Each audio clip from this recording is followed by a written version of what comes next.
Hello. Are you in the office? Where are you at? I'm in my new clinic. Yeah, fantastic. Fantastic. Yeah. Snazzy. Snaztastic. Yeah, thank you. How does it feel to be in there? What's like a different space for you? Is that a new clinic? It's a new one, yeah. It's a clinic that I'm renting out, but it's my own room. So like it feels good to have my own energy and my own things in here. So yeah, it's a good stepping Good. stone for me. Right. That's awesome. Yeah, you taking ownership of your own space. That's it. Good stuff. Awesome. How are you going? How's the little one? Yeah, little ones are great. Luca was sick last night, so Mm. Cassie and I did the mad pivot to sort out that, which is cool. But Tommy's great. Mm. Tommy's cool. He's such a chill baby. I think that's testament to having a home birth, like not going down the mainstream Yeah. birthing route. Cassie being much more just aware of that entire model Mm. of intervention and that kind of stuff. Mm. And also having an amazing doula. And Mm. the doula kind of bridged the gap between what Cassie didn't get through her childhood in mothering, if that Amazing. makes sense. Yep. No offense to her mum. I love her mum. But just a different style of mothering and attentiveness that Cassie didn't know was available until she got it to the doula, which Mm. yeah made the birthing process what it was. Wow. It would have been such a cool experience to be part of that. Yeah, it was, and just being able to observe it from the outside and having somebody else there to take care of Luca when Luca needed taken care of. And we Mm. swapped roles, like she would take care of Luca, and I'd be with Cassie. And just being able to witness it from a fatherhood point of view was yeah, quite beautiful. And including the afterwards, like the postpartum, Mm. uh, it's given me a different level of respect for women that do that process and the timeline it takes to restore and repair the body because Cassie's still not 100%, and it was a couple of months ago. Yeah. Um, Takes time. so just honoring that that in the mainstream model, there's a cool, just take some painkillers and get back up on the horse of being a Mm. mother and a wife or whatever. Mm. Take your maternity leave and then get ready to go back to work. But Cassie's been like it's been a long journey and discovering that I'm actually not ready. Like she'd push because she loves getting things done, and then she pushed and she's like, oh, I'm really tired. I need to go lay down. So just knowing that the how it's been sold to a lot of women to just give birth just like that, and then get back on the wagon again. It's like that's a lie, absolute lie. Yeah. Yeah. Well, it's good to see that that myth or that program is starting to fall apart now because I'm noticing so many more people are doing the home births and the post-natal preparation and nurturing themselves and not rushing to go to work and that also comes with all the inner work, the shadow work that you guys have done as well, because you can be fully present. You don't need those distractions. Yeah, that's right. So it makes the inner work and the presence makes all the difference. Makes all the difference. Yeah. And speaking of you and Cassie, it does seem like you guys, I mean, no one's perfect, but you have a really good team going on there with you two. And yeah, that's why I wanted to have you on because I want to pick your brain about all the relationship stuff and your content lately has just been your content's always amazing, but like recently it's just on fire. Like I love everything that you post. It hits home.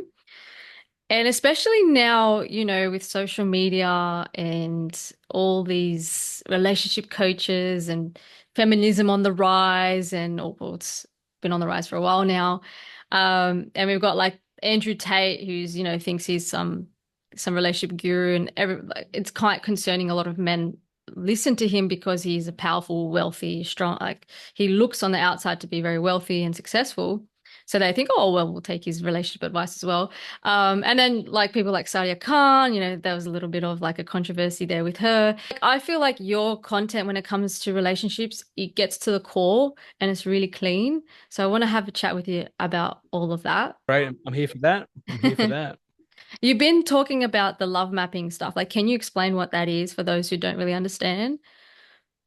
Yeah, sure. So, where to start with love mapping? Yeah. So, a lot of the self-help and relationship work that people are used to is very surface level. Mm, So, I work with what I call the love map, and this is a system that I've designed based on the work of Wilhelm Reich, and I'll maybe speak to that a bit later. But what happens is the inner map that gets written in our bodies through childhood survival is what I call the outdated love map. And mm, that outdated map is why so many people keep repeating the same love cycles, no matter how much therapy or mindset work or healing in quotations. If you are watching this on video, the healing quotation, and we're doing in quotations, the healing that they do.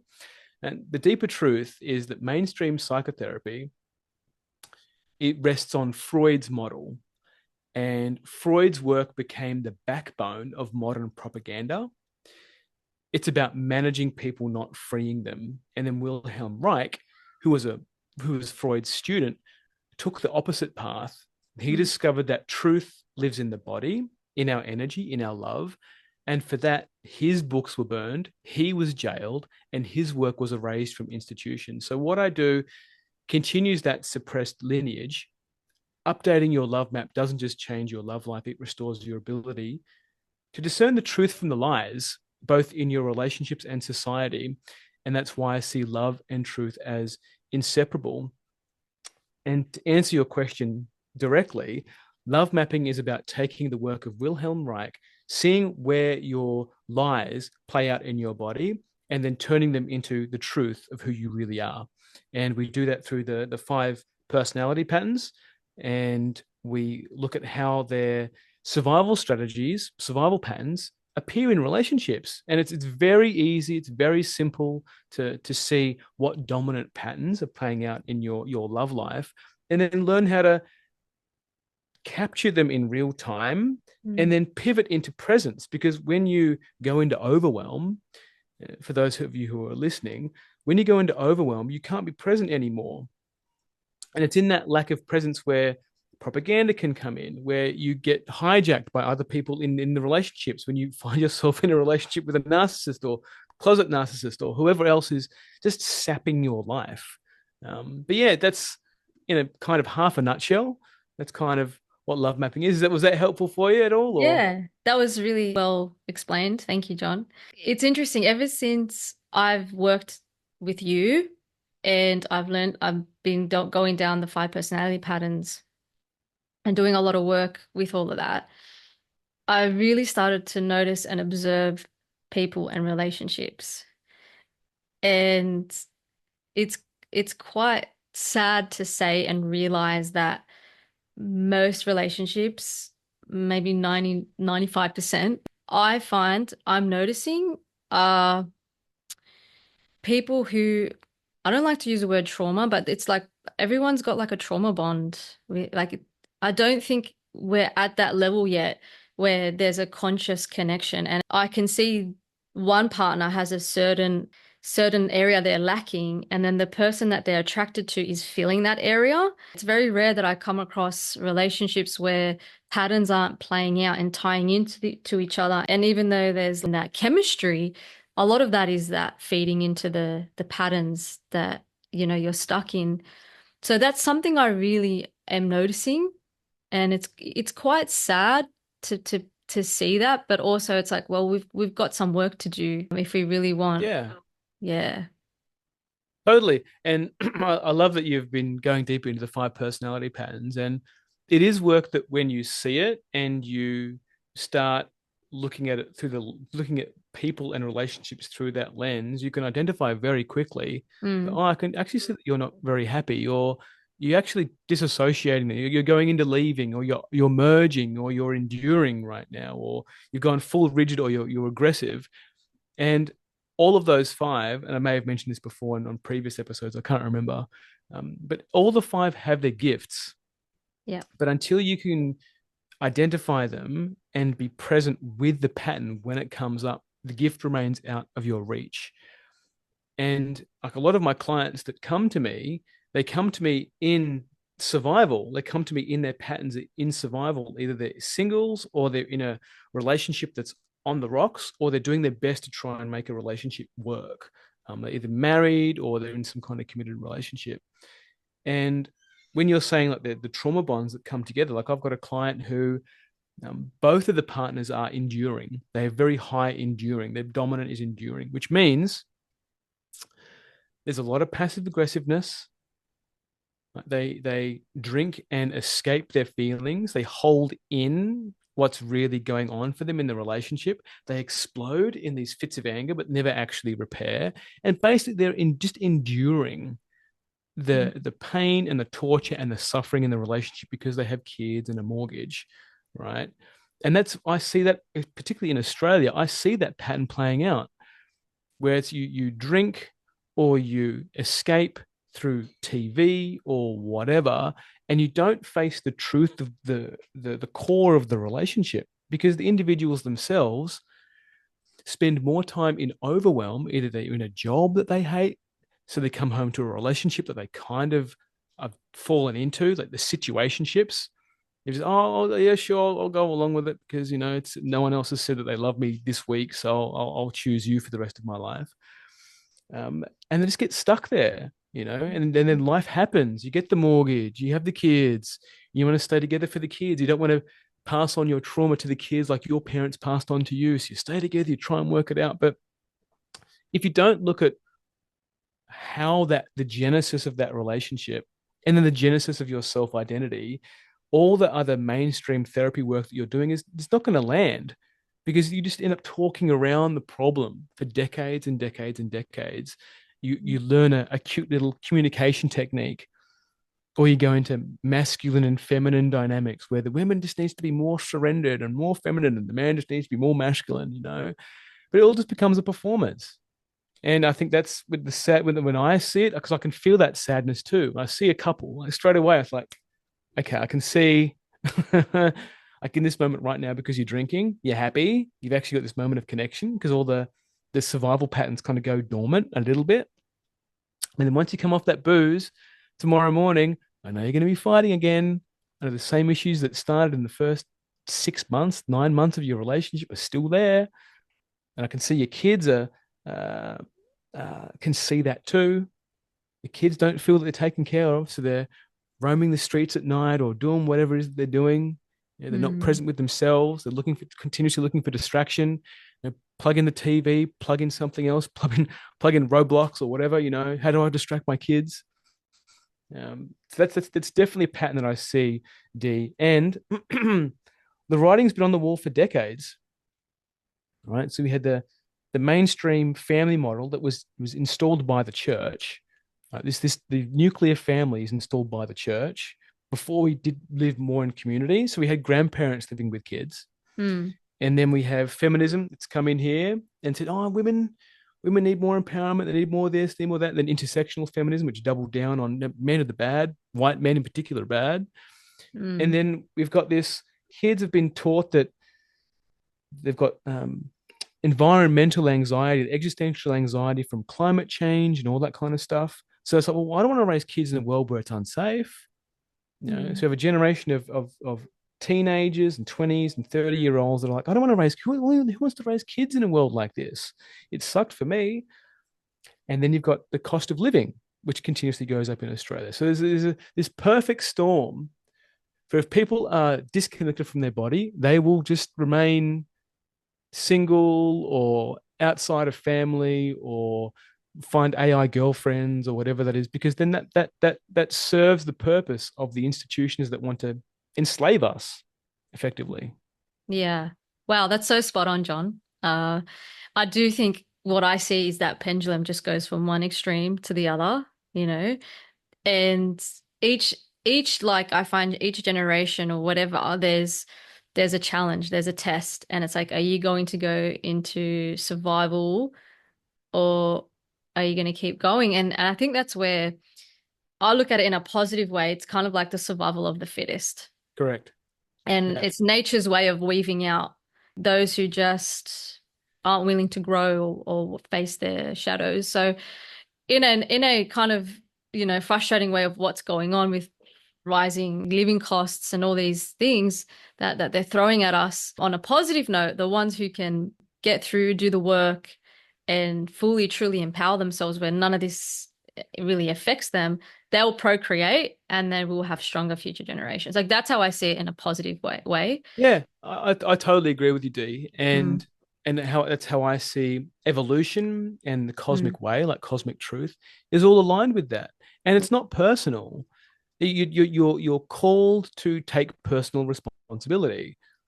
That's it, right? And nature yeah. will reward that responsibility. And sometimes the rewards come in ways that are counterculture, like doing like wild birthing or free birthing, or starting your own business and not understanding how to do it, but you just jump in there and do the thing, or Mm, not using the dating apps and using some other technique to try and just be with yourself first and allow your partner to come to you like a natural attraction, as mm, opposed to going out there and grinding for it, trying to find your partner or whatever it is. yeah. So I think people that become more in tune with their body naturally are attuned to their own living signal, which guides them on their own journey. Mm, Because when people are disconnected from their body from childhood, like C-sections and traumatic births, and then mothers who can't be present with their kids and angry fathers who can't be present with themselves, you traumatize a child to dislocate their self. And then once that self is dislocated, you can insert any kind of information in there to be a slave to somebody else. Like go and follow this influencer, go and follow this successful person, go and do mm, that. But your truth, your relationship pathway is completely unique to you. mm, And when you are disconnected from your body, you can't tune to that signal. Like I don't know if you're familiar with the old analog radios, but you mm, can't like tune into your signal because you're way off the spectrum. But when you can connect to your body and you identify the survival patterns that pull you away from your living signal, you can hear it, you feel it. You know when to have the conversations, you know when to step away from the conversations, you know when to expand your business or contract your business or do whatever it is, because your body informs you through all the common senses that bring you back into alignment. And what's beyond this is, because we've been trained that we have to do it all on our own, like you have to do it on your own, you have to do it by yourselves. There's forces behind the veil which are here to align with us to help us live our most truest self. And we've been trained to forget all that through scientific materialism. It's like, no, yeah. I've got to do it your way, the David Goggins style, you've got to get up and pump it, burn the boats, do all that kind of stuff, where it's you're forced to see that humans are the center of the universe, and then you miss out on this entire spectrum of everything else that's actually conspiring to gift you the miracles of life, because life is the gift. And Yeah. when you forget that, you go into the collective ego, and then it becomes a hard grind. Then everything just feels like an effort, and you don't listen to the effort. You're told to ignore the effort and grind through the effort. Now, if it's hard, you're on the right path. No, it's not true. Mm, If it's easy, you're on the right path. Life is meant to be effortless. Miracles are the default state, and you're trained. This is trained out of you through um, parenthood. It's trained out through your childhood. It's trained out through the schooling system. It's trained out of you to acknowledge that there's more to life and more to what can help us than just us grinding our way to relationship or life. yeah, that's very deep and profound what you just brought up there, John. I definitely think we have lost touch of that part of us that's unseen, and we're all most of the time in our heads, and the head never gives you the answers. Like that's not the way. Something I've learned was through you was that was one of the big things that I learned. Get out of your head, get into your heart, get into your body, because that's your compass in life. And yeah, so thanks for bringing that up. It's really, really profound. And I think a lot of people would appreciate that reminder, that friendly reminder, and maybe take a breath, come back to themselves. I do value the love mapping you talk about, because you explain how awareness is not alignment, and how you can understand all the love languages and all the types and, anything out there about love and relationships. It doesn't necessarily mean that you're embodied and what I've realized is that your nervous system does run the show. And if your nervous system is wired to those childhood patterns, uh, and your head is aware of the things, the nervous system will override the head all the time. So you talk about like regulating your nervous system to bring you in alignment with what you want. Is that what you go into? Yeah, good question. So, like, regulating the nervous system has become like the new McDonald's of the inner work, right? Yeah, Where it's yeah, like you regulate your nervous system, regulate your nervous system. Oh, you're upset, regulate your nervous system. yeah. So, I'll actually use a client example. A client was coming to the end of working with me, Mm. and she was with a group of people, and some guy said something to her, and she got really angry, like really like he said, I cannot remember specifically what it was. And afterwards we debriefed it, and she said, John, like I got really angry, like, and I don't think I was supposed to. I was trying to regulate. I tried to like stay centered, try to stay focused. And I said to her, look, that whole school of regulation is about keeping you contained. Mm.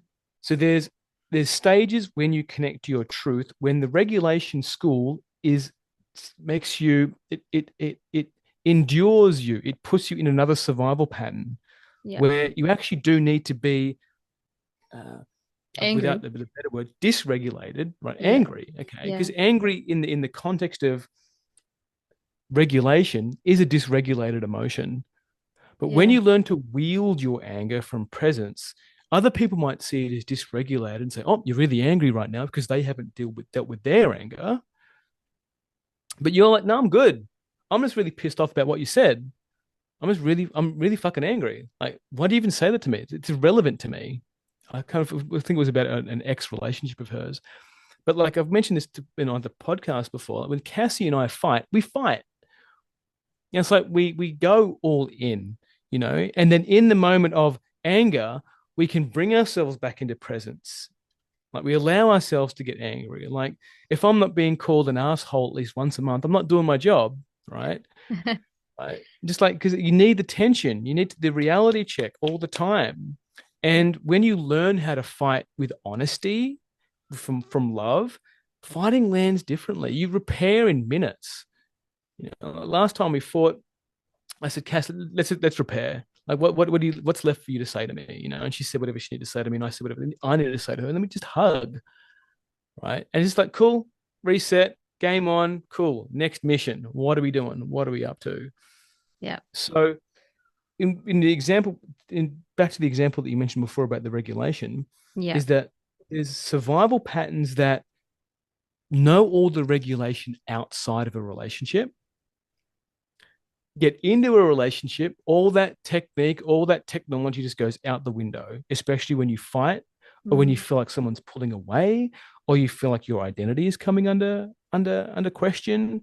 You just fully leave, you just fully go. And you can know all the red flags. You could have created lists upon lists of red flags, but the second that you feel attraction to someone, those red flags start miraculously turning into orange flags. And then before you know it, your body's convinced you that they're green flags. Yeah. And then 9 months down the line, you're like, oh, my regulation game is really on. But your body's like, no, we need to get out of this relationship. Stop fucking regulating. I'm telling you to get out. You should have got out months ago. But you're in here because you keep on regulating. It's like, no, regulating has its place. What I teach is to embody the full bandwidth of your existence as a human being.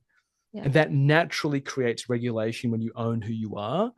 You're not trying to bolt on regulation as this thing to try and keep you socially acceptable. Mm. Man, it's so funny because it's like we just find coping mechanisms through everything, including including the whole nervous system regulation thing. Like you saying that, it makes so much sense. I can see how people would use that as another way to cope, and to look socially acceptable, but really they're suppressing. And it's like every new thing that comes out, there's a positive, but then there's a trap in it too. totally, which is like we Yeah. went doubling back to Freud's model, Yeah. is like Freud's model trained us to accept lies as normal. And that's through the schooling system, that's through attachment theory, that's through neuroscience. So whether from governments or partners, you're trained to accept lies as normal.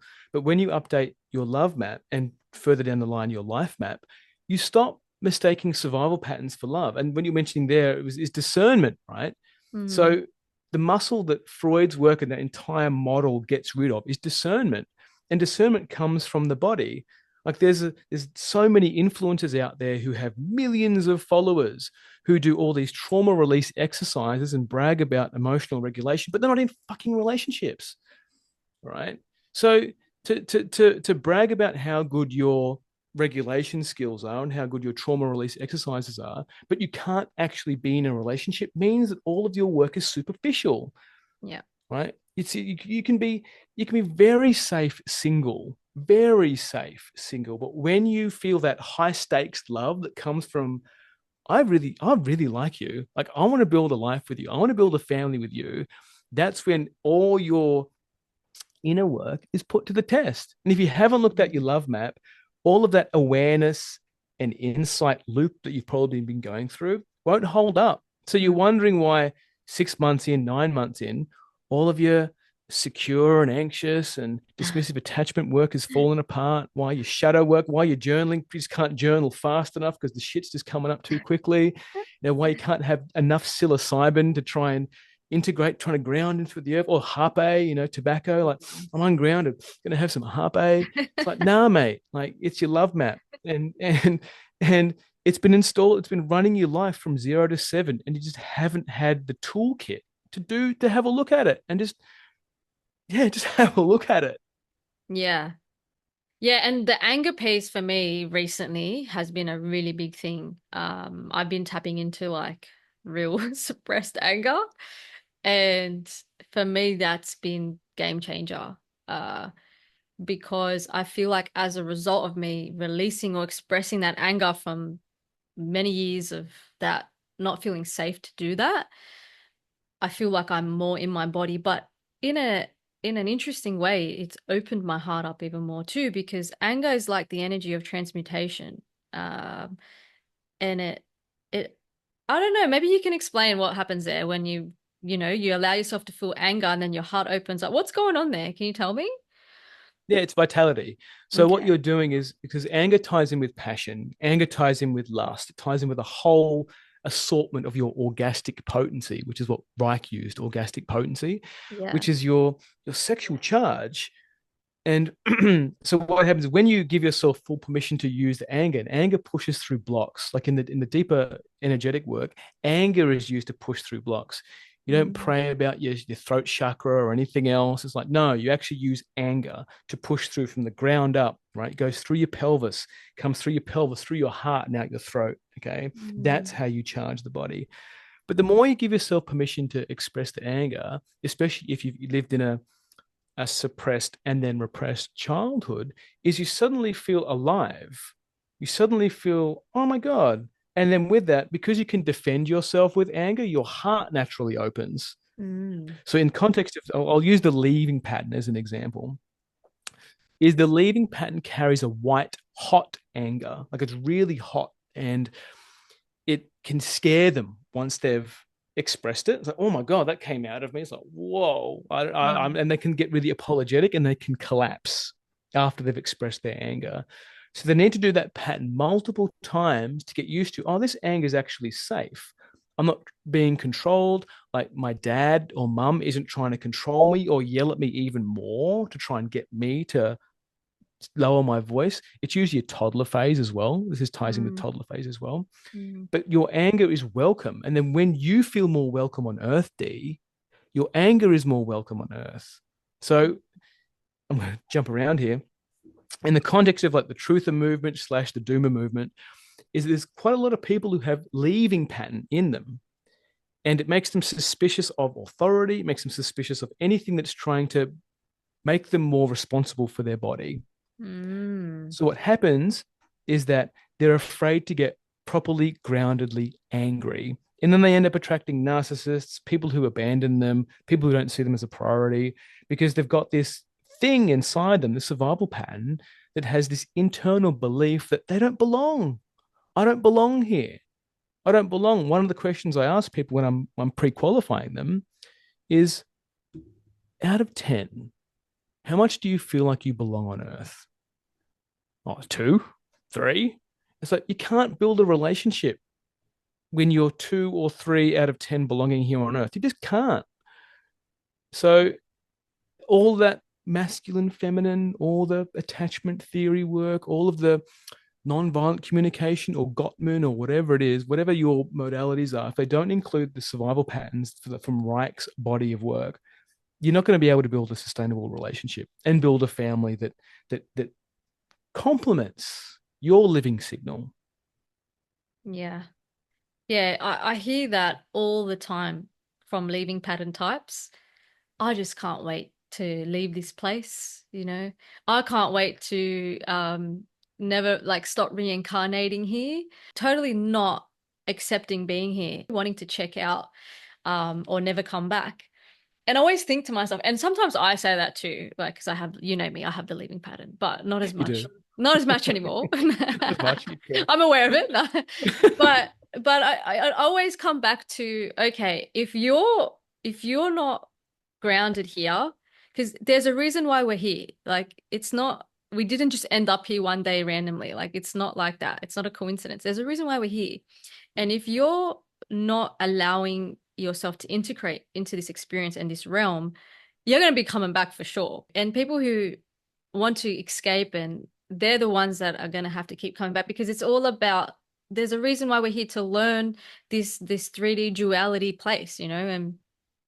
And now, because I've changed my perspective, I really appreciate it. I appreciate the duality. I appreciate the experiences. I appreciate the growth. I'm like, I don't mind it here actually anymore. But it's That's funny good. you mentioned that, you know? It's great to go from I don't want to be here, so I don't mind it. That's a step forward, right? I don't want to be here to I don't mind it. You know, there's actually some positives here. Yeah. But the leaving pattern person will also most likely be hit with chronic illness, right? Yeah. Because they're 1 foot in their body and 1 foot out of their body. Right? A lot of the clients that I've had who've come from a chronic illness background have a lot of leaving in them. Yeah. Like they get the chronic fatigue, they get the fibromyalgia, they get these unexplained syndromes that they go to a GP for, and they go, "I have no idea what to do here. Go and see a specialist," right? Yeah. And they go back to specialists, and they still can't get any answers. Or the mainstream is there, or they get obsessed with blood work all the time and iterative testing. It's like test this, test that, test that. There's nothing wrong. Well, what else is there? What's psychosomatic? Again, Freud's work. Like he only wanted to look at the mind. He didn't want to have a look at the body. Our entire medical industrial complex is built on the mind. Mm. So, and you're not allowed to say, well, what's going? Well, a doctor isn't a doctor. A homeopaths are. A doctor isn't skilled enough to ask you questions around what's going on in your life, what's going on in your body. Even most psychotherapists are not skilled enough to identify. Well, you just blinked there when I asked you that question, or you kind of, I could see you holding something in your jaw here. What's going on for you? You're getting a bit uncomfortable when I ask that question. What are you feeling in your body right now? That validation alone brings a leaving pattern person body more into their body and more welcomed in their body. So they Mm. can walk away from a session just feeling more whole, because that's the blind spot in the leaving pattern person, or the person who's exhibiting the leaving pattern, is they don't really feel whole in themselves because they've had a traumatic birth. Their mum wasn't present, you know. They're all that stuff, or even in utero, you know, they can just feel the shock of this, their being doesn't quite land in the body, and it just stays that way for the rest of their life. And Yeah. I laugh at it at one level because it's like people trying to find the answers in so many other places, and it's been staring at us in the face all along. This is work from the 1900s. It's been there, but it gets buried under Reich's reputation. Like a lot Yeah. of Reich's work, the baby got thrown out with the bathwater in what he did. But between him and Gurdjieff, they both had tools to understand the body and listen to the body and be curious about the body and spend less time in the mind trying to find logical answers outside of the self. And that can be a real test for people who love the accolades and the qualifications and, oh, what's your qualification? Or what's this? What's that? And it's like, yeah, cool. That's from Freud's school. It's like, Mm, you're maybe not ready to work with someone like me because you mm. need to be able to ready to turn that entire institutional model on its head. Yeah. It's very hard to, because often in my clinic, I do come across leaving pattern types. And I have to explain to them, I can't get you like I can only get you so far because you're not even in your body. And it's tough because there's so much to unpack there for this person from their whole life. But I've found something that does help. I use flower essences, like the ones behind me, and they tend to move and shift things in the body as well and bring them like into their present. And it's crazy, every time I muscle test for a flower essence, what comes up is exactly like what they're dealing with. So it brings them, it validates them. I see how it works, and I'm really grateful for you educating me on all of this, because it filled a big gap that I had in my clinic, in my Mm. practice as a naturopath. But yeah, so that's a really big key in health. I like, yeah, people who just purely want to treat people as physical, especially now, I'm noticing now, I don't know if it's like the energies or astrology or whatever, or nature, but what I'm noticing is like people used to get away with shit, taking stuff, suppressing, but now it's like what this realm is not allowing that anymore, and people are really just hitting a wall now, and it's like you either face your shit or you're out. Like that's what I'm noticing, and people are like struggling big time. I don't know if you're Yeah, picking up on that. totally, Yeah. totally. This is what I call the fates. This is the fates where Okay. the evolution of consciousness is it's going somewhere. We're going somewhere. Okay. There's a stream of consciousness. When you try and cling to the banks, or Mm, try and go against the stream, you're going to be faced with the reality of your life and the life that you've created and the life that your parents have created for you. And there is no escape. There's no backdoor plan. You need to find what your living signal is. You need to go and be with the people that you feel like you need to go and be with. And I love that you brought up the vibrational medicine, the flower essence is there.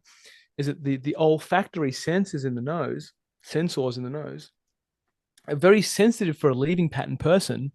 So so when you're giving them something that makes them feel like home in their body, it's transformational. Like, and you, it sounds like you're picking the perfect essence for the person, because someone who does typically have like chronic fatigue, or CIRS, or some of those like cytokine cascade type symptom pictures, the olfactories, it's hyper vigilant for danger. So they mm, can walk into a room, smell some perfume that's off. All of a sudden, they're in a crash. Is that if you can pick the right flower essence for the right person, it's like, oh, I'm actually this is all right. And then their bandwidth for being on Earth like expands. Like, oh, I'm actually that thing that used to scare me doesn't scare me anymore. That mm, thing that I used to feel doesn't I don't feel as like intimidated by it anymore, because you're grounded. I love that, D, that you've synthesized mm. that bridge in your clinical practice. That's like mwah, chef's kiss.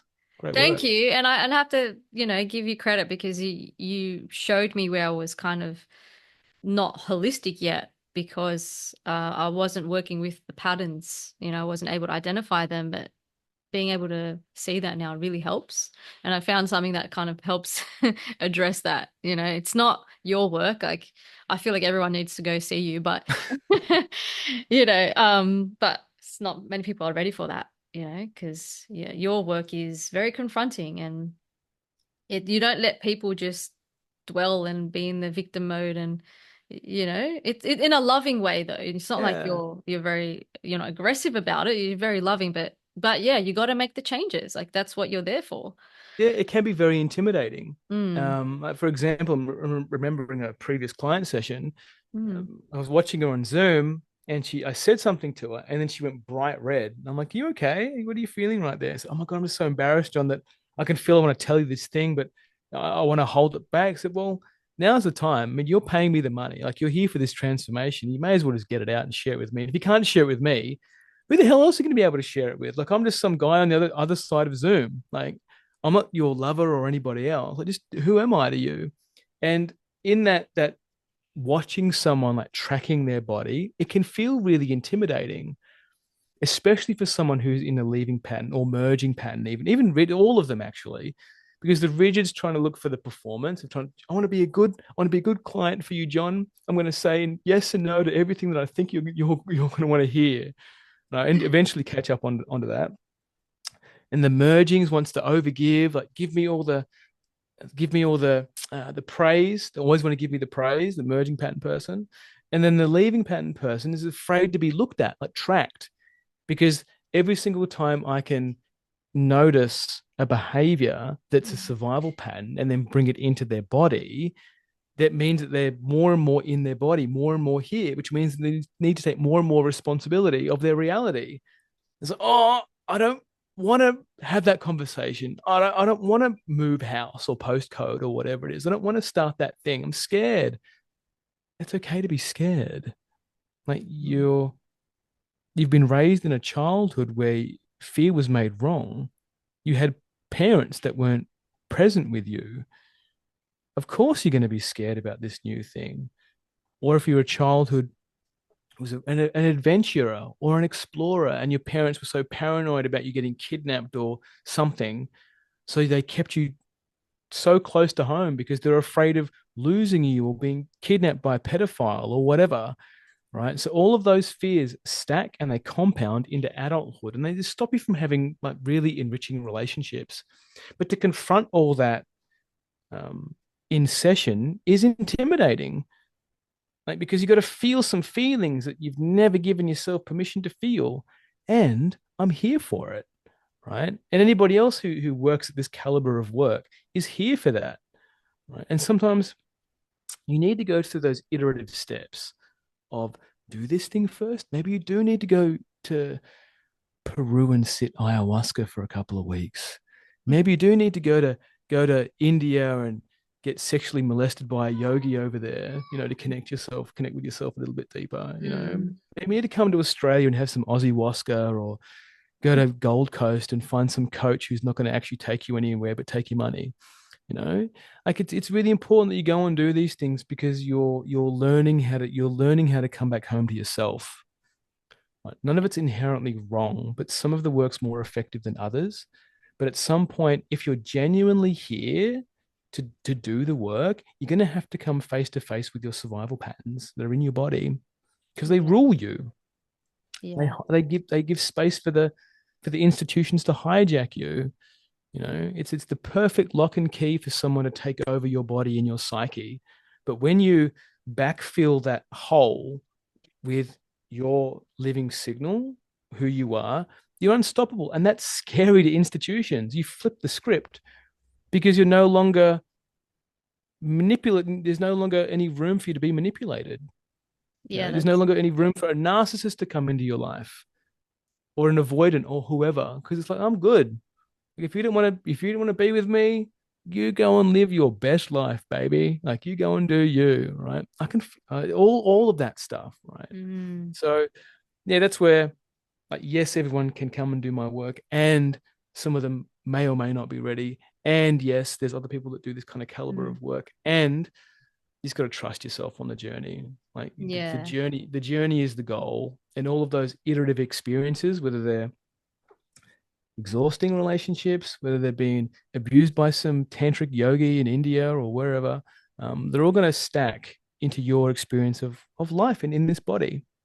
Yeah, it's all divine, and I see that in my life too.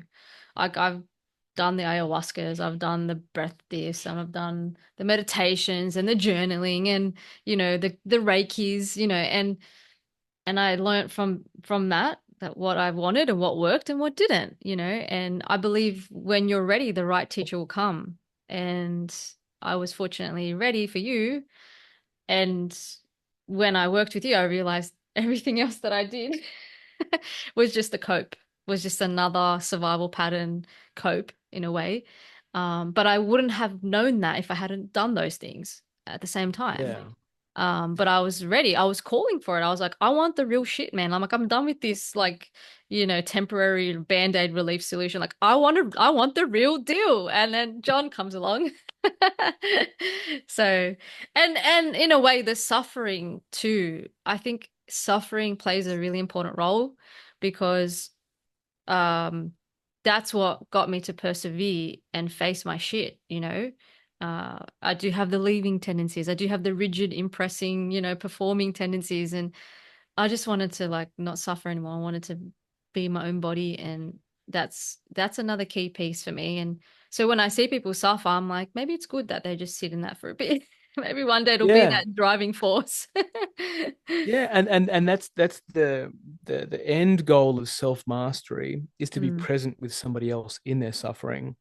yeah. So when you get into a relationship, right, and your partner is suffering, and those of us that do have a lot of relationship tools, don't rescue them from their suffering. It's like, no, that suffering is transformative. You got to go through the suffering because through that suffering, you find the anger, you find the vitality to push through the blocks. But if you Mm, keep on rescuing your partners, you steal that from them, right? And even raising my son Luca, I let him suffer because it ties in with parenthood. Like you see him like struggling to get up on a chair or trying to do his shoelace up or undo buttons or something. You want to jump in there and save him.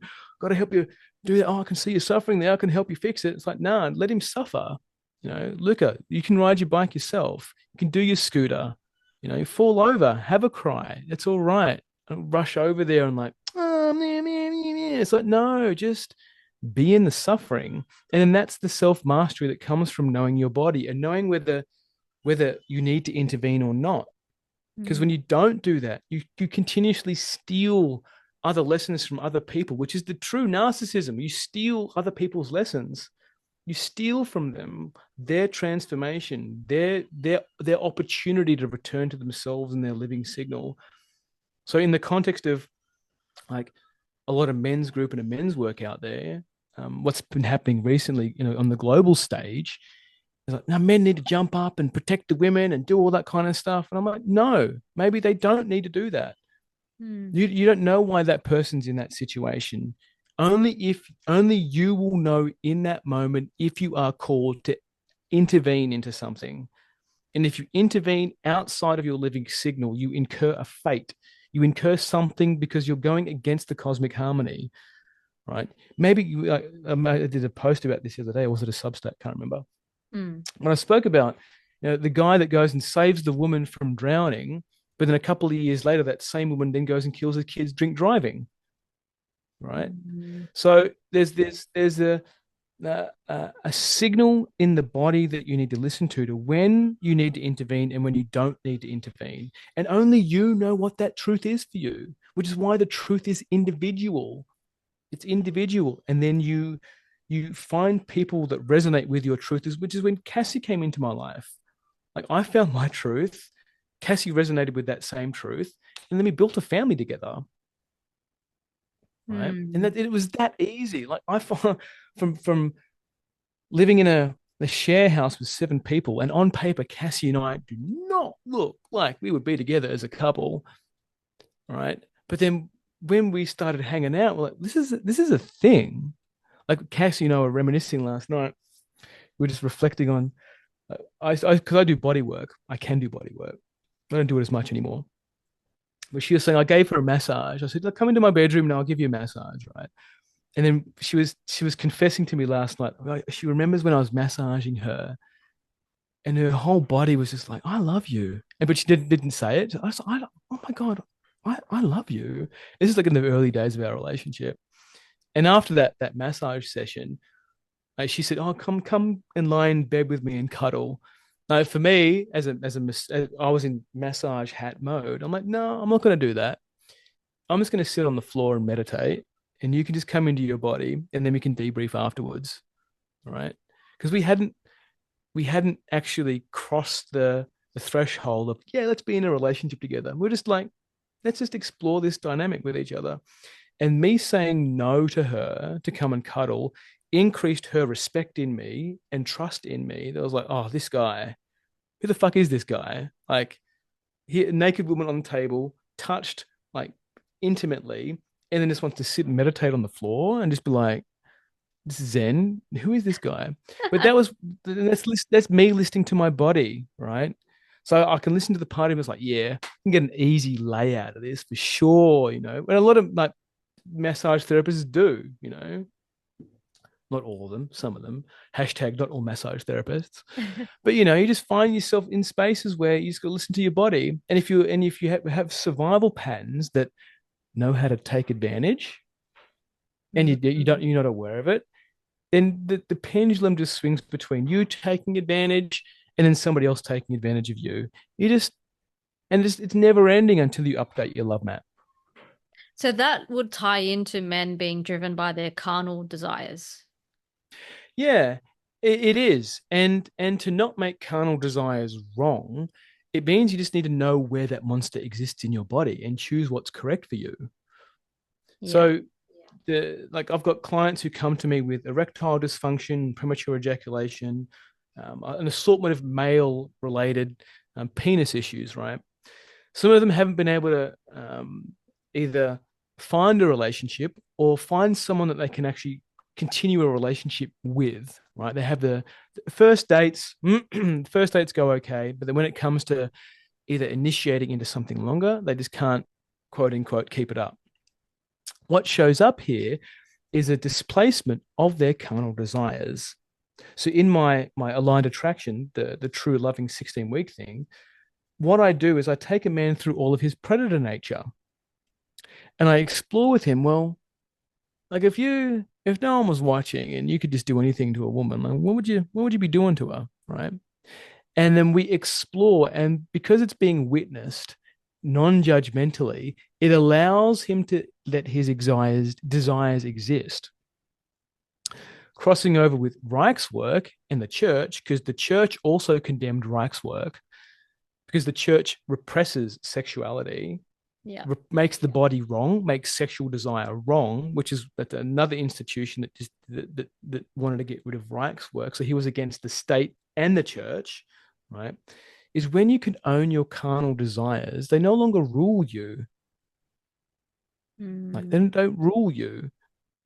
So you can feel when they come up and you can put a smile on your face and maybe even say, like, right, I'd love to ravage you right now, but I'm not. I'd love to pin you up against the wall right now, but I don't think that's the right time. All right. So you just be present with it. You can feel it and it bubbles through your body. And the more you connect with your body, the more you just have awareness around it.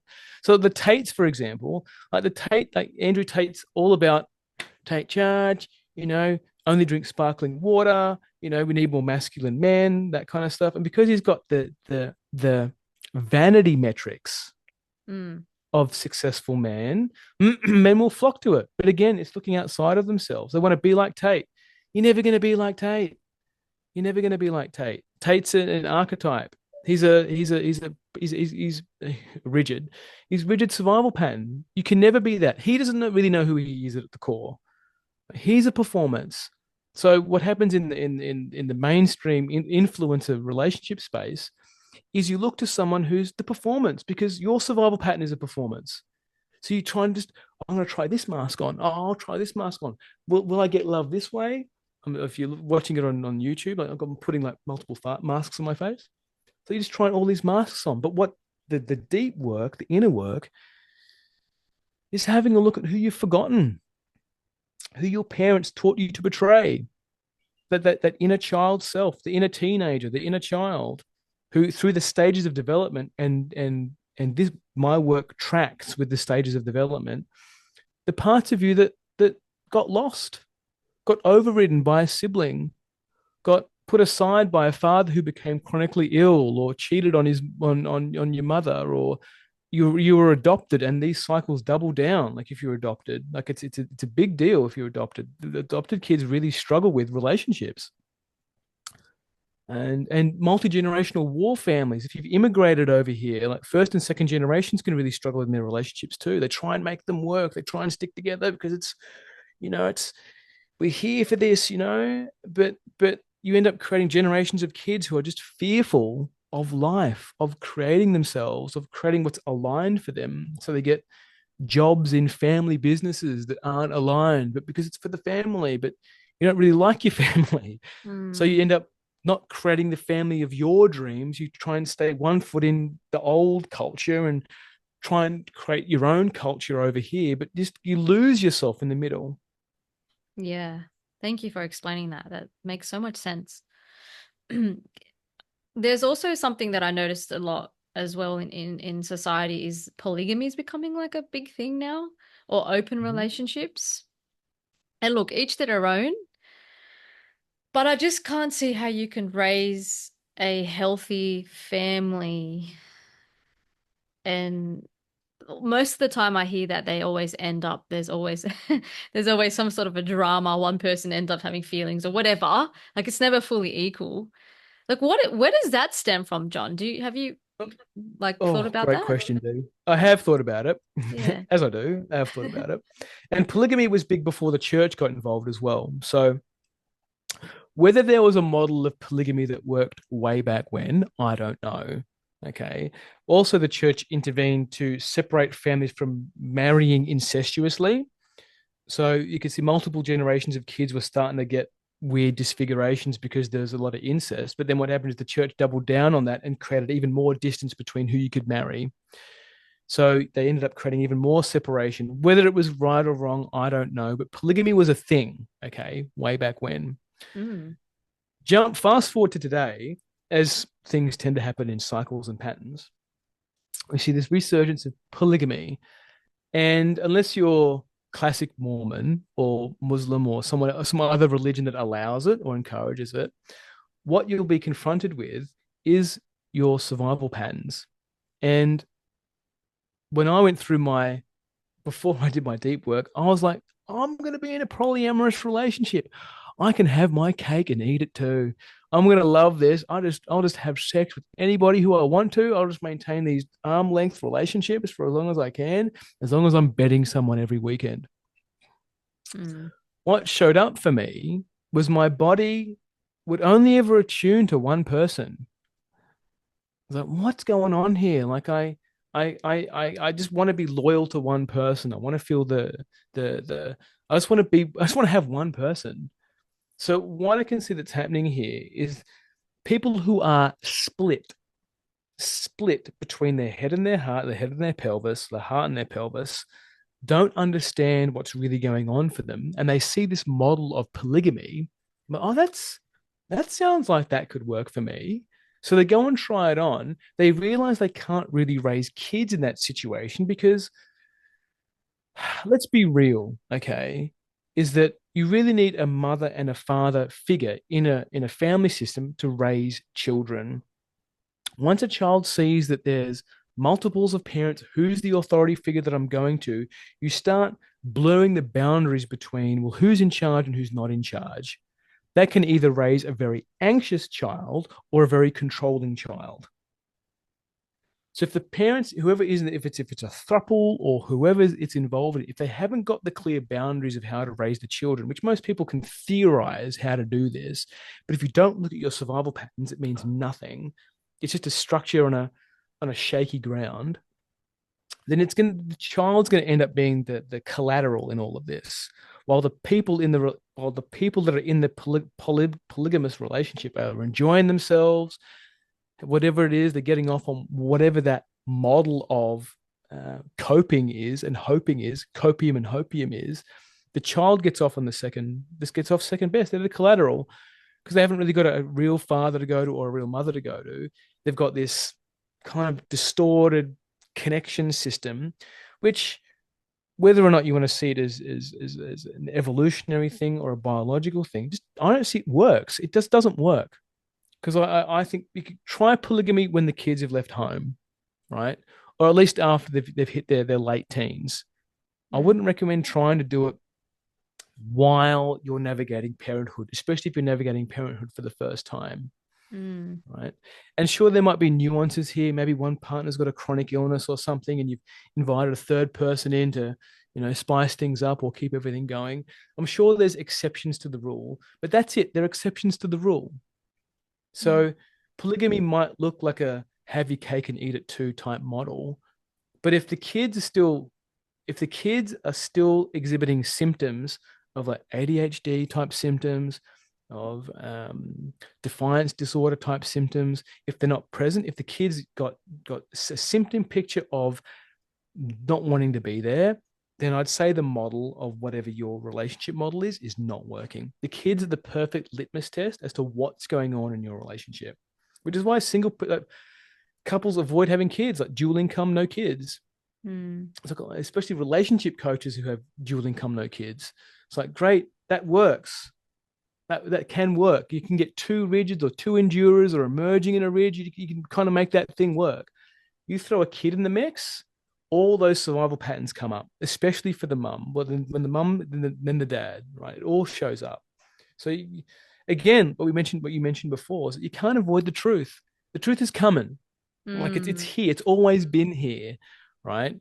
Now all the hopiums and copiums are being stripped away. So what's left is the bare bones truth, man. And honesty. It's effectively honesty. Just be Mm. honest. Do you know or don't you know? Did you lie or didn't you lie? Like, what's going on? Do you want to be here or not be here? Just choose it. What do you want? And that Mm. starts creating relationships that are aligned instead of these, oh, we set our vows. Now we need to be together forever. Like 2 Timothy 12 says this or whatever, like got to respect all that till death do we part. Sure. But you're dying a slow death in a marriage. It's like, well, confront the truth. Like all those institutions were designed to keep you controlled. It's Mm. small. Freud's model. So Yeah. yeah. That the children piece is a big one, isn't it, John? Because you see people who've been in a relationship for like 10 years or whatever, right? Or their relationship has been really rocky, and then the moment the kids come, like they separate because it brings up everyone's shit. It's a mirror. It's like it puts pressure on everything, you know? You can't just like continue going on and suppressing things and pretending or whatever. It's just comes too hard. And I see that a lot. I see that happen a lot in relationships. You know, you think, how did they make it this far? Oh, they're having a kid. Oh, okay, they're breaking up now. Right. And it's funny, right? It's funny and not funny, but like it's which part of the reason why I'm creating a book on parenting using the 5 survival patterns, because it's a model that works. Like Wow. with Luca in particular, he's got more leaving pattern than Tommy, our latest. So Mm. every time with Luca, like I need to get to his eye line.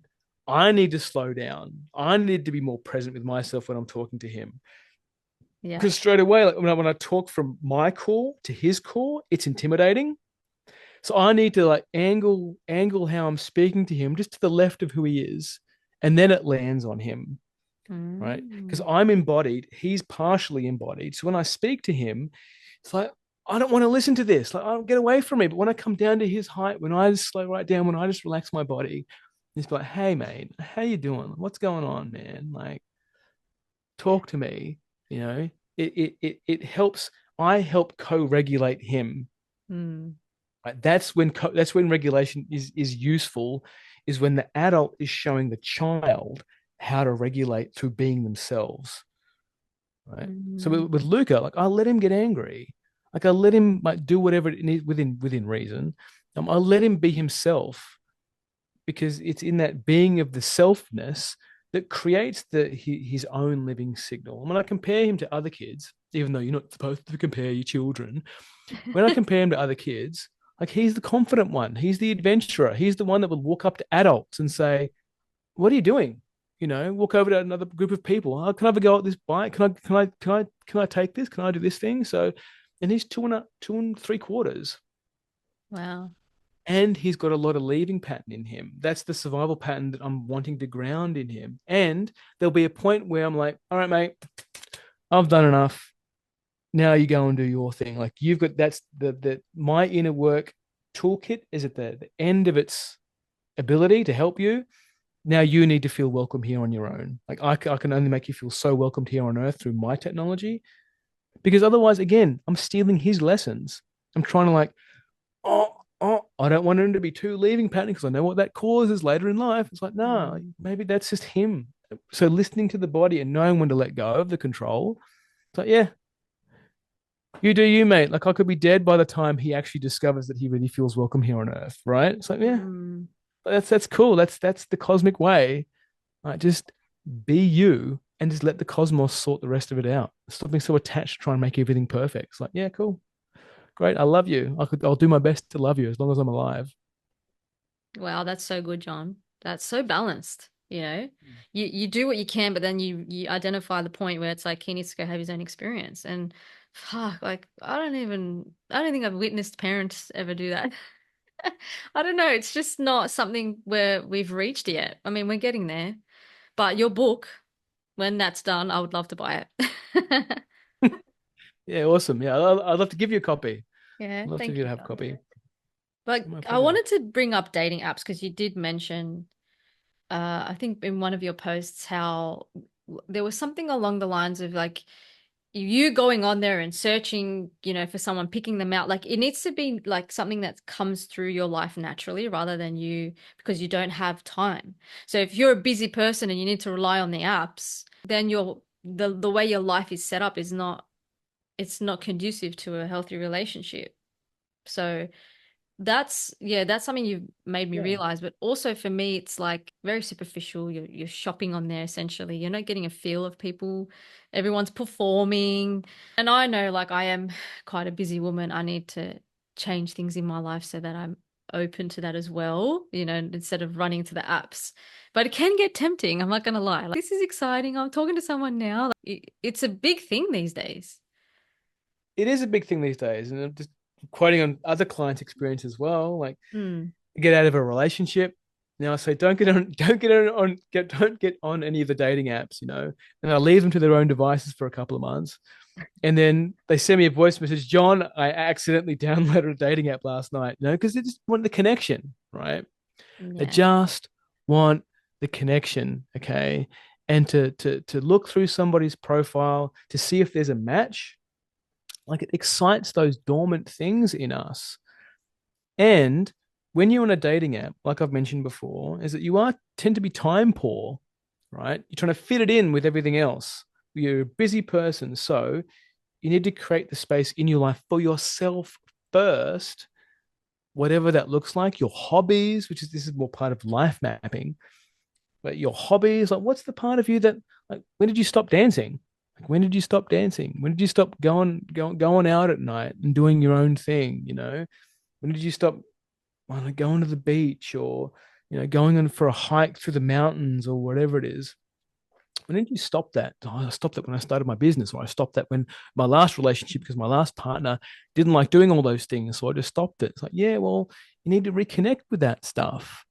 Like if you love going fishing, go fishing. If you love going spearfishing, go spearfishing. If you like going for mountain hikes and whatever, nature's really important to help reset the body with an app. So straight away, technology puts you into your head. Mm. All right. So if you're already rigid and or leaving, if you have those two and that you circle back to them, apps are the worst because the leaving will keep you on the app longer than what you need to. And the rigid will keep on convincing you that this is the most sensible and efficient way to find a partner right now. Right. And the rigid will look through the checklist of, oh, this person, oh, they look cute. I can feel that bubbling. Oh, they like dogs. They like inner work. I like that podcast. I like this. I like that. Oh, he's educated, you know. So there's an excitement there that can come. And the apps are also designed to keep you on there. Like I think I mentioned in that post, that Match Group used to have their share price dipped. I think it was 40%. I think, remember off the top of my head, it was 40% over the last couple of years. And Hinge was stated to be the app that gets deleted, but it's not. Like, who wants their just like the mainstream medical complex? They want you to stay on there. All right. There's no money in someone that finds a relationship. There's money in someone who can't find a relationship. Right. Mm. So in my work, I'm the cool, work with me and then go. Like, go, go live your life. All right. Stop using me as your wheelchair or your crutch and just go do it. Go fuck up. Go make some mistakes. Go live your life. Go have some fun. Then when you realize you've hit the limit of what you've done, then come to me. Then I can like send you a voice note or come and work with me or whatever. We can just steer you in the direction of where it is that you feel like you want to go. But the dating apps, like two rigid people can get together on a dating app, okay? And they can create a reasonably good looking life, but their sex life might fall apart. right? Or one of Mm. them is going to cheat on the other person at some point because they're not getting their needs met because we did struggle to identify their needs and express them, Mm. right?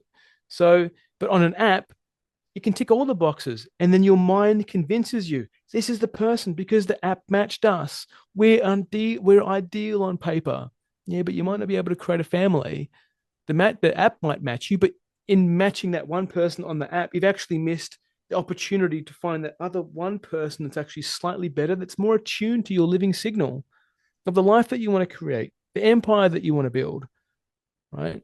So by selling yourself short by taking the easy route, you miss out on what life could have been. And there's something I keep on saying to Cass is I didn't know my life was going to be this way. I didn't know I could have a life this good. That I could have a relationship where I'm just myself. Like, I'm at home right now. After this, I'm going to go out there and hang out with them.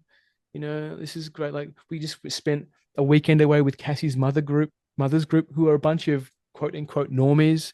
You know, there's doctors in there. You know, there's construction workers. There's policemen in there. You know, they're all from that institutional world, and we had a great time. All the kids played with each other, right? So I'm not like I'm only allowed to hang out with people who do the work. It's like, nah, like this is Earth. Like the gift is life. Like not trying to stay alive. The gift is life. Okay. The gift is connection. And when you learn how to nurture that through like I do it through love mapping, then life takes on a different frequency. There's a different fragrance. Like Mm. you actually stop to smell the roses, right? Yeah. Because you really value life as the gift. I think that's a really big seed for a lot of people who'll be listening. So thanks for sharing that and planting that seed for many people. And again, it does, like, I think it ties into the invisible forces at play too, where when you're ready, when your energy signals, because everything is energy, everything is connected.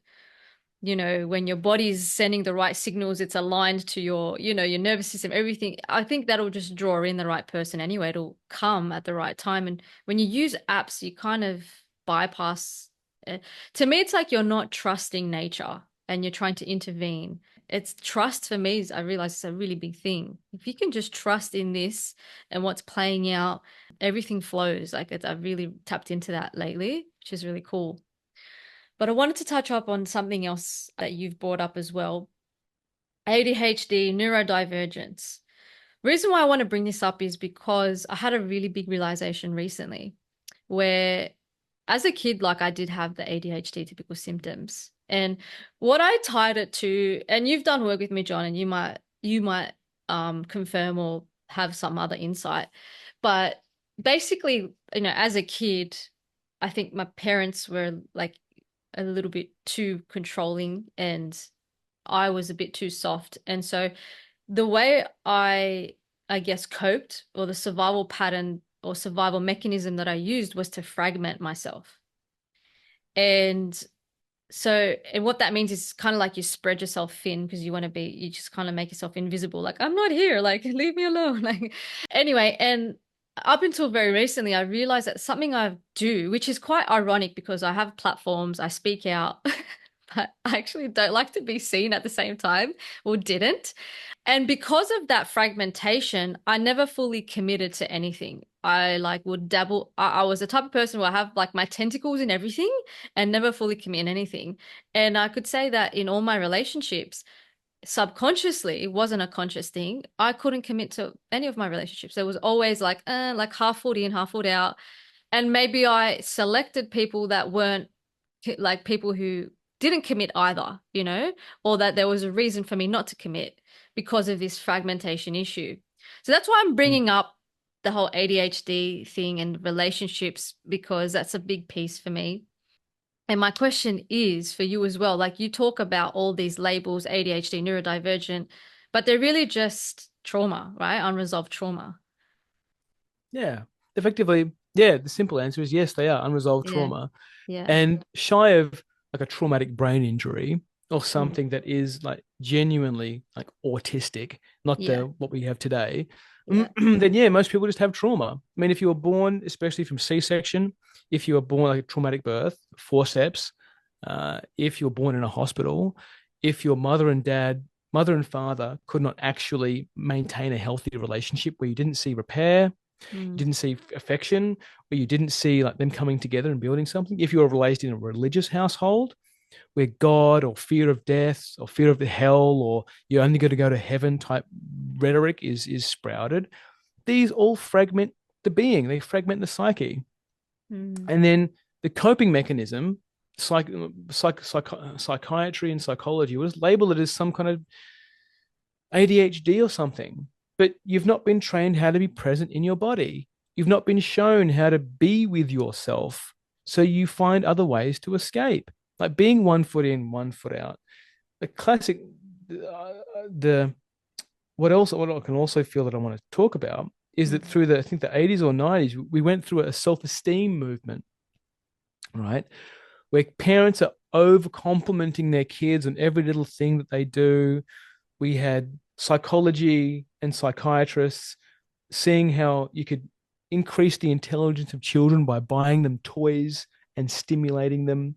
So we've continuously done this under the guise of it's science and this is what we should do, not realizing that a child naturally learns and needs to sleep to integrate, needs to be left alone to integrate the volume of information that's coming to them. So we don't complete that cycle. So the child's left with all this fragmented knowledge, fragmented being, and they just keep on fragmenting all through adulthood. And then we call it ADHD, and then we create influencers that brag about, oh, ADHD brain. No, mate, it's trauma. Have a look at your relationships. Like, can you actually maintain a relationship? Right? Oh, I was going to find somebody else with ADHD. And you kind of joke on, oh, we're both ADHD. It's like, nah, it's becoming comical now. Mm. Again, either you face it or you just weed yourself out of the gene pool. And it's not personal, right? It's just, this is where we're going. This is the stream. Either you can be in the stream or you can give yourself a label to try and run against the stream. But Mm. at the end of the day, it's about overwhelm versus presence. And if you can catch yourself in overwhelm, which I feel 88 people who have ADHD can find that challenge, finding themselves, finding presence in the overwhelm, you're not being guided by someone to find it because your parents haven't taught you how to find it because they're living at 1,000 miles an hour and not prioritizing themselves. Right? They're Mm. the ones that keep on taking you to soccer classes or another class or another thing to keep you stimulated or daycare or wherever else. That's not actually showing you how to be present in nature, showing you how to be present with life. Like you can take an ADHD kid and put him in nature for a couple of days. He'll reset, put him back at home with YouTube, iPad, whatever it is. Watch all the symptom picture come back straight away. It's nurture. It's not the nature. All right. Mm. It's the nurture that's being done incorrectly, which is partly why what I'm adding to the book is that well, this is a symptom of lack of presence.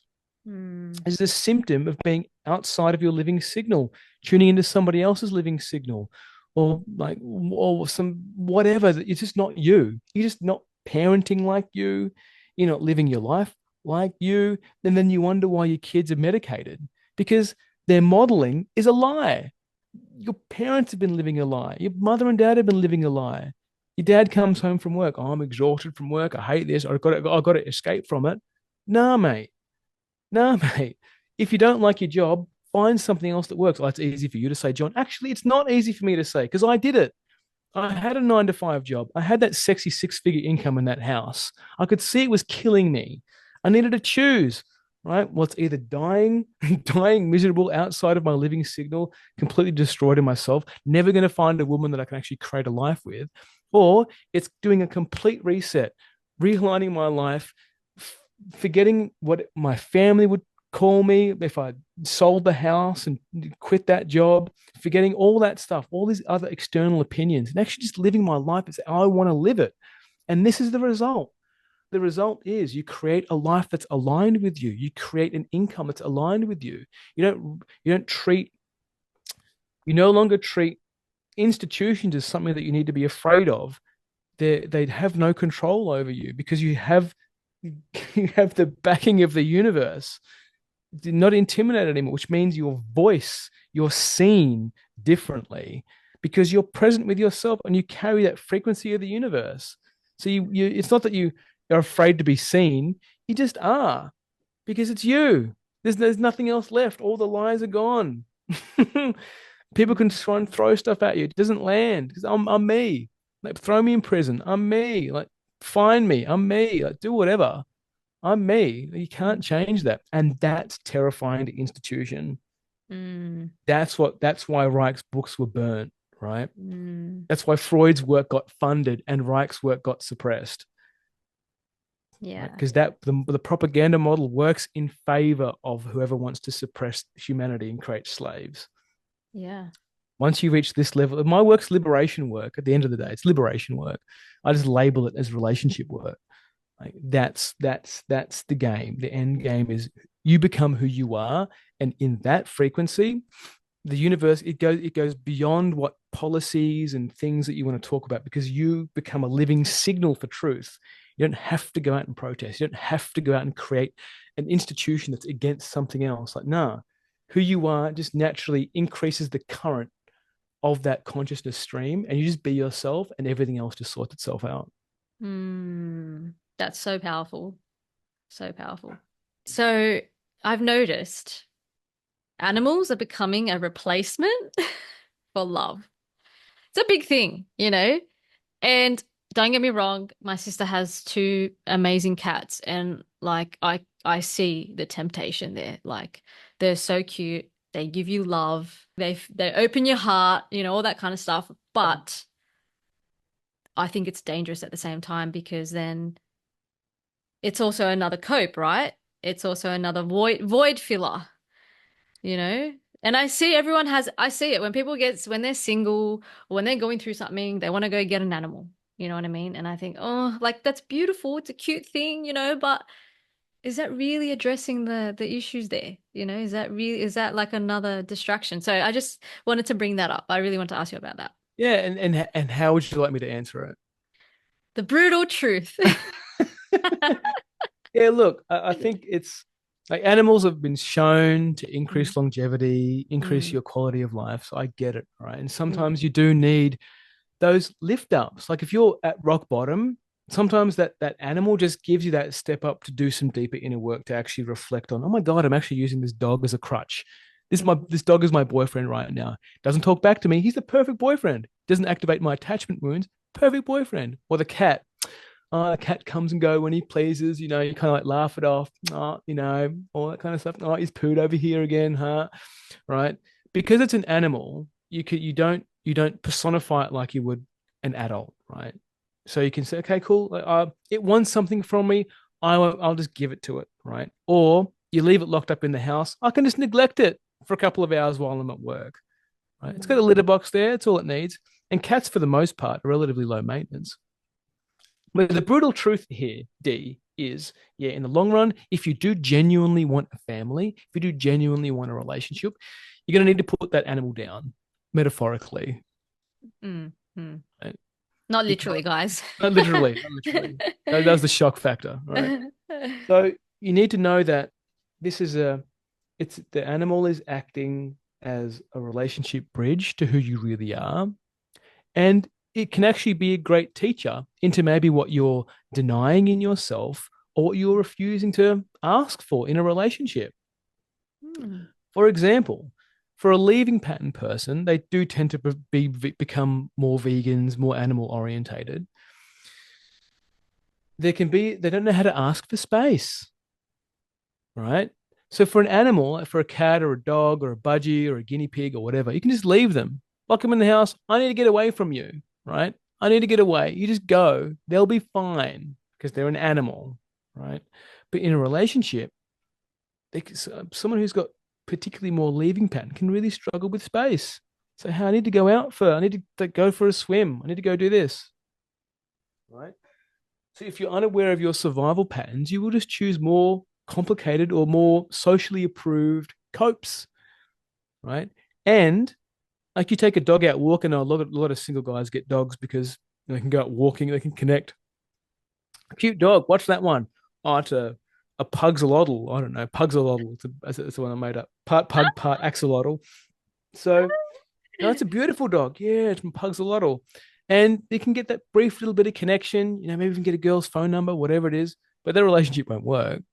Like you get the high, but that connection's fleeting, right? Mm. So again, if you want to face the truth, like great. You're ready to face the truth. But if you're not, you can get a dog, get a cat. I recommend you getting those things if you're not ready to face the denial that you've been living a lie for most of your life. Mm. Thank you. I'm sure that'll be well received, John, even though it might trigger a few people. But I think it's really important because not saying don't get pets or anything, but be aware of what they're replacing and what roles they're playing where they shouldn't be. You know what I mean? And Yeah. Just own it. Just yeah, own it. Yeah, I'm yeah, getting it. I'm getting a cat and a dog and a pet because I'm afraid of having an intimate relationship with someone. Cool. Get it. I get it. Just own it. Instead of, I think I'm going through my dog phase, my cat phase, but then also wanting a relationship on the side as well. It's like, cool. If you want a relationship on the side, you'll be treated like that by the person that you'll find. You'll be the on the side person. Like, mm, it's that black and white. It's that ruthless. mm, yeah. All right, last finale question. Mhm. I want to end it on a positive note. So, what, like, I mean, this isn't a black and white answer, so feel free to just share whatever comes, but what should a healthy dynamic or like an empowered dynamic between a male and female or couple, like, what should it look like? What should it be like? What should it feel Mm. like? For It's those a, who don't have like a good example to look at. it's a great question, D. Like in a lot of my content I speak to, like you find home, right? You find home. Like it feels like home. But if you were raised in a home that was full of chaos, full of drama and fighting and no repair, then your concept of home is going to be like fractured, right? So for a lot of us who are doing this for the first time, that being creating a functional family unit, you might not have a template for what that actually feels like. So it's beyond your limits of the unknown, and the unknown is safe. Okay, yeah, right. And Cassie and I have been in the same place. We've both grown up in different relational backgrounds, family backgrounds. So what it feels like, D, is that you choose each other every day. Right? You Hmm. wake up and you love seeing the person that you're either lying next to or meet in the hallway or meet in the kitchen, right? It feels like you can express whatever's alive for you in your body. It feels like you can express when you feel sad, when you feel despair, when you feel unhappy. You can share your joy, you can share your elation, you can share your exhilaration, you can share your secrets. It feels like you can build a life together, whether that's with kids or without kids, but you're clear on it and you know what you're heading towards. You have a vision and you both can feel what that vision feels like for you. You have agreements on what the boundaries of the relationship are. For example, no kissing somebody else, no fucking somebody else, right? You are mine, I am yours. That's not going to change, right? Just knowing that gives security in the spine. It can feel like you're back in your body, you're back in home, right? What it can also feel like is that when you fight, you want to repair because the disconnection hurts. And it's like, I don't want to maintain this disconnection because maintaining disconnection can be a survival pattern. It's like, oh, you got to say sorry first. You've got to, you're the one that said the nasty thing. You got to, nah, mate. The disconnection hurts. Come together. It feels like repair is natural. It's not this scripted thing that you found on Gottman or some other kind of relationship coach channel, whatever it is, right? It feels like you can both just come back to each other and come back to the self. That you both love each other for who you are in your perfect imperfectness. It's like you're not sunlight doesn't shine out of my ass. I still fuck up. Right. And same with Cass. We still make our mistakes. We still slip in those moments when we're not present. We've not been prioritizing ourselves. We slip. It's like, oh man, I slipped there. Fuck. Sorry, babe. Like, I'm sorry if I hurt you. I'm sorry for this. I'm sorry. Right. You just come together and it feels like you're continuously investing in it. Like for those of you who are into crypto or into investment, when you get those huge returns and you're like, yeah, I got a return, I got that investment, all that money in the bank you've been saving up, when you hit that dollar figure, the relationship feels that way. Like you're always adding to it. You can always feel that, oh, I'm getting those returns. You're always complimenting. You're always giving to the other person because they're giving to you. It's a reciprocal. It's like a toroid. It keeps on giving back, keep on giving back because you're backed by the universe. You're not backed by an institutional model of what a relationship looks like. You two have created your own map of what a relationship looks like because you've got your own map of what your relationships look like. And until you do that, you just repeat the same cycle. But it can be so far removed for a lot of people. It can be like, oh, it's fantasy. So I'd rather just get a cat or a dog. I'd rather just spend the rest of my life doing the inner work to avoid the disappointment instead of stepping into the unknown. Wow. That was so good, John. I'm gonna just snip that part and just listen to it before I go to bed every night. Just so, look, I could feel it in my body as you were speaking, and I just feel like my throat chakra just get excited, and the part where you're like, you can just say what you want, how you feel. It's crazy to think like that's not something we're used to. But I mean, unfortunately, we're coming from a lot of generational trauma. But that was so beautifully said, and I could feel that, and I could feel like it can be a reality for me for sure. Just hearing you talk about that, probably the resonance in your voice too, because you've got that for yourself. So it's powerful coming from someone who's embodying that too. So I'm really Yeah. grateful that you're like a blueprint in a way. Thank you. Yeah, I truly believe it. Like I believe with every atom, Mm. every fiber, every cell in my being that people can have relationships like this. And like I have the map. Like I know what works. Like I know what Mm. works because I've lived through so many relationships that didn't work, disappointment, like herbal miscarriages because I chose the wrong person, like all that kind of stuff. Like I've got a post in draft about that right now. How I became a father because I didn't want to become a father.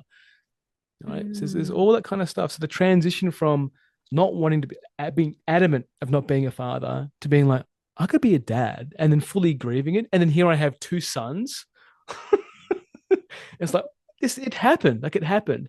And I love it. And my husband didn't see myself ever getting married.